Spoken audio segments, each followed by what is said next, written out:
I'll introduce you today my PhD topic, strategies for the early management of enamel lesions and defects. I'm Bianca Golzio, and what I envision as a PhD student is to translate clinical problems into high-level science, and my mission is to truly bring to clinical practice the possibilities of non-invasive treatments for enamel-related problems. To achieve this, these are my current specific goals, and I will further explain them to you. The first one, my project, is about the efficacy of CPP-ACP on remineralization of white spot lesions compared to fluoride therapies alone. So until the 90s, there was a reduction of 90% in caries experience, especially in high-income countries, due to the widespread use of fluoridated toothpaste. Despite of this, according to Global Burden of Diseases, untreated dental caries is still the most common oral health condition, affecting over 2.3 billion people. Therefore, we still need to introduce new strategies that can enhance and improve the efficacy of fluoride, especially in preventing and reverting the early stages of carious lesions.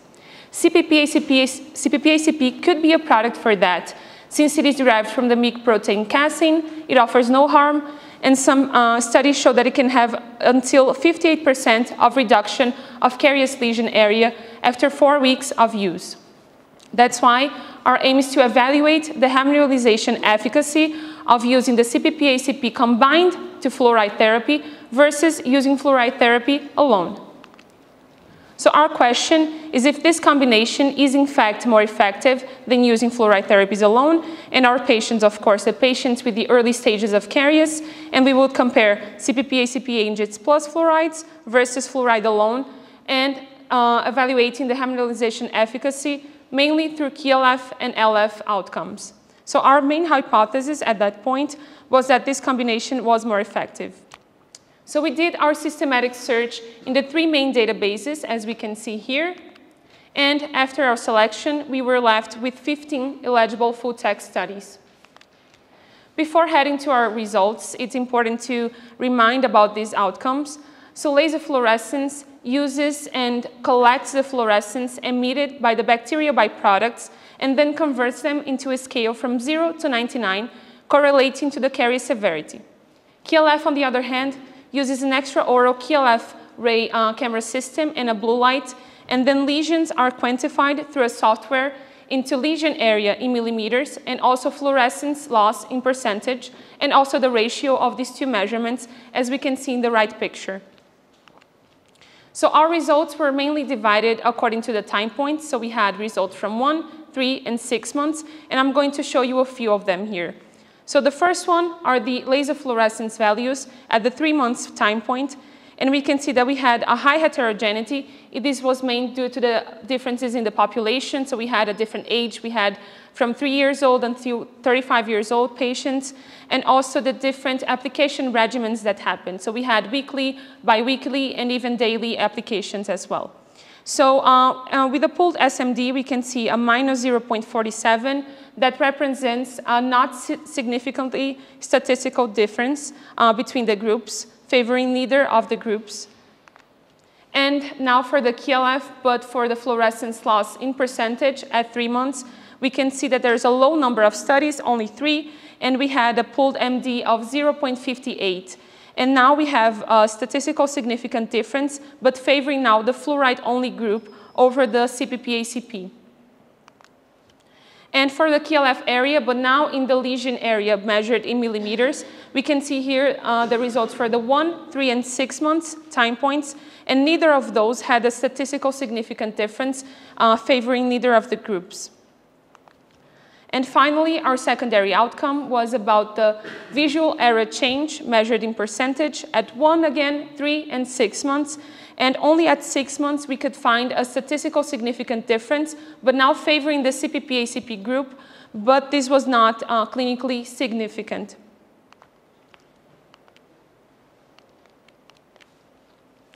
So in summary, our main strengths is that we used only RCTs.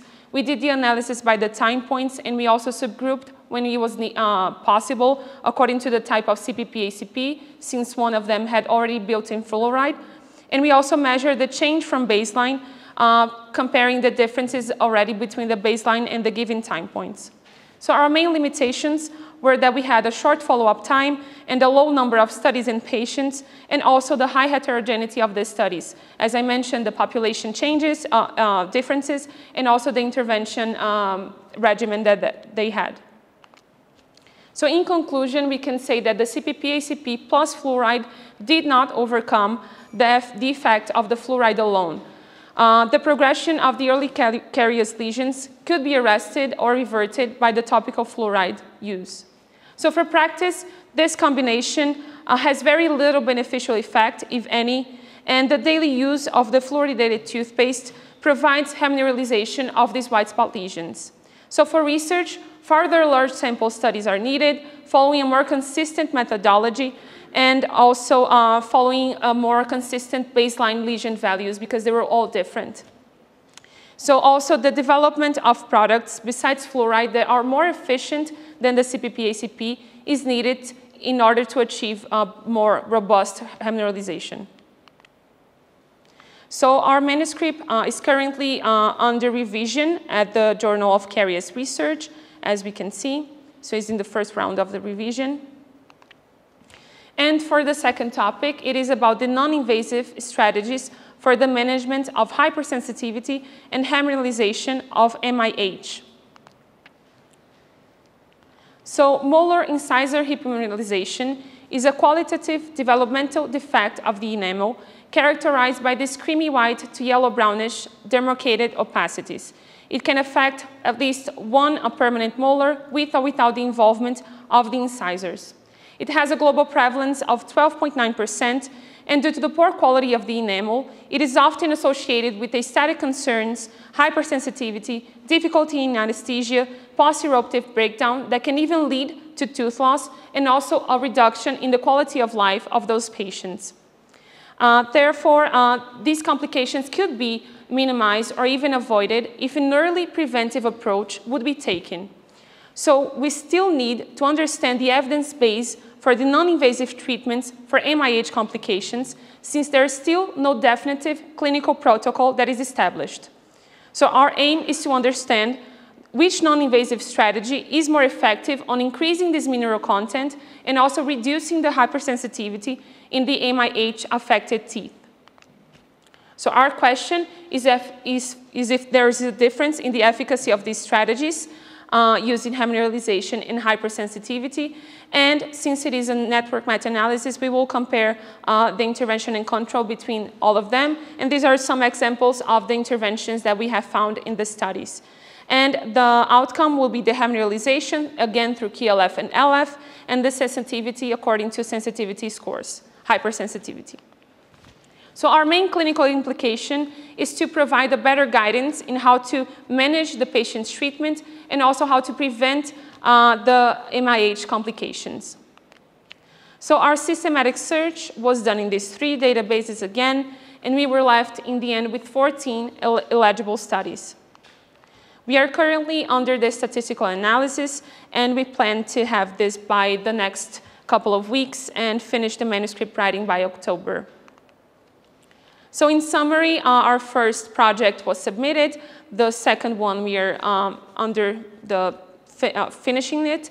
And we also planned a third study on comparing the different remineralization techniques for enamel in order to understand which of them are more promising in really remineralizing the enamel.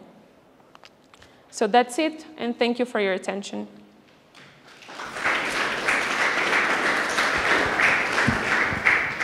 Thank you. Question? Thank you for your presentation. I would like to ask about CCP. Some extent, the population, 1 or 2% of the population is allergic to casein. And with the CPP-ACP, they not ingest, but they intake casein. Can this little amount induce allergic reactions? Yeah, Thank you for your question. And these patients are not indicated to use the CPP-ACP. So for patients with milk or any allergy restrictions, they cannot use it. I was wondering during your first presentation, does it make any sense what is the etiology of demineralization of the enamel? And then suddenly you introduced molar incisor. That's what I wanted to ask actually at the beginning of your presentation. So is there any comment or conclusion in your first paper which indicates or differentiate the etiology of the demineralization? Because it could be erosion, it could be the bacterial, it could be molar genetic, etc. Thank you for your question. Actually, in our first study, we included only caries lesions, so it was not by erosion or, for example, MIH. So that's why we did two different studies, first to understand them. And according to the study that we have also in literature, we pulled them all into the lesions that were caries derived. So for the second one, then the MIH. But of course, erosion is also a good point to understand if these treatments are also effective on this or not, because we know that they have different etiologies, so they can work very differently. Maybe I'd like to ask you, with the first year of the Translational Medicine Program, everybody had to summarize the literature background of the chosen topic and had to write a meta-analysis publication. But in the second year, you will have a chance to set up a clinical trial. And my question would be that, what type of clinical investigation did you choose? Thank you for your question. I'm not a clinician here, but we plan to have a collaboration with the next PhD students and do a clinical trial on the MIH. So then we could have this idea of how these treatments would work, and that's why it could be connected to the second topic, and then we could really address and then provide a better guidance in what we have mentioned. So we plan to have a collaboration on that. Yes? We also have a group dealing with, so please make it possible to join to your clinical trial. So I think the collaboration in improving the number of the patients, it's always a good idea. So let me know if you are interested. Thank you. Sure, thank you very much.